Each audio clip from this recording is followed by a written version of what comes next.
नहमदुहु व नसल्ली अला रसूलिहिल करीम। अम्मा बाद, औज़ु बिल्लाहि मिनश शैतानिर रजीम। बिस्मिल्लाहिर रहमानिर रहीम। ये है दरवेशी लंगर और आप देख रहे हैं हज़रत शेख फरीदुद्दीन अत्तार रहमतुल्लाह अलैह की तसनीफ़ तज़किरतुल औलिया से हालात व मनाक़िब औलिया अल्लाह। पिछली नशिस्त में हमने हज़रत मालिक बिन दिनार रहमतुल्लाह अलैह का ज़िक्र खैर किया था। आज हम इस किताब के बाब नंबर 5 से हज़रत मोहम्मद वासे रहमतुल्लाह अलैह के हालात व मनाक़िब पेश करेंगे। तो चलिए सुनते हैं हज़रत मोहम्मद वासे रहमतुल्लाह अलैह के हालात व मनाक़िब। आप आलिम भी थे और आरिफ कामिल भी, और अपने दौर के बेनज़ीर बुज़ुर्गों में से हुए हैं।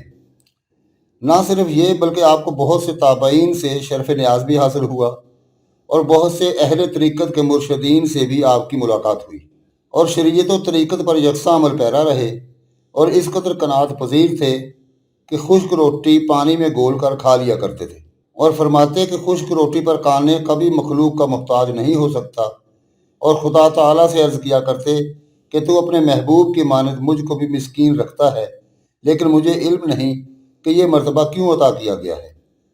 और जब आप बहुत ही भूखे होते तो हज़रत हसन बसरी रहमतुल्लाह अलैह के जहाँ पहुँच जाते और जो मुयस्सर आता खा लेते, और हज़रत हसन को भी इस बेतकल्फ़ी पर बहुत मुसरत होती। आपका मकूला है कि शब रोज़ भूखा रहने वाला भूख की हालत में भी कभी ज़िक्र इलाही से गाफिल ना रहे।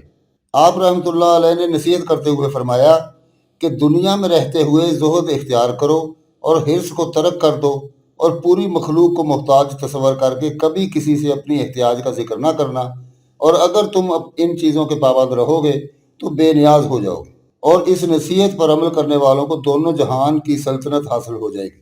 आपने एक दिन हज़रत मालिक बिन दिनार से फरमाया कि दिनार व दिरहम पर नज़र डालने से ये ज़्यादा दुश्वार है कि इंसान अपनी ज़बान पर निगाह रखे और कभी किसी को बुरा ना कहे।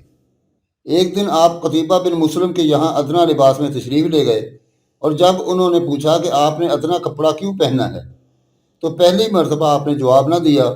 फिर दूसरी मरतबा सवाल करने पर फरमाया कि मैं ज़ुहद का मफ़हूम बताना चाहता हूँ, लेकिन इसलिए खामोश हूँ कि कहीं इसमें अपनी तारीफ़ और हालत फ़क्र के बयान करने से कहीं अल्लाह ताला से शिकवे का पहलू ना निकल आए।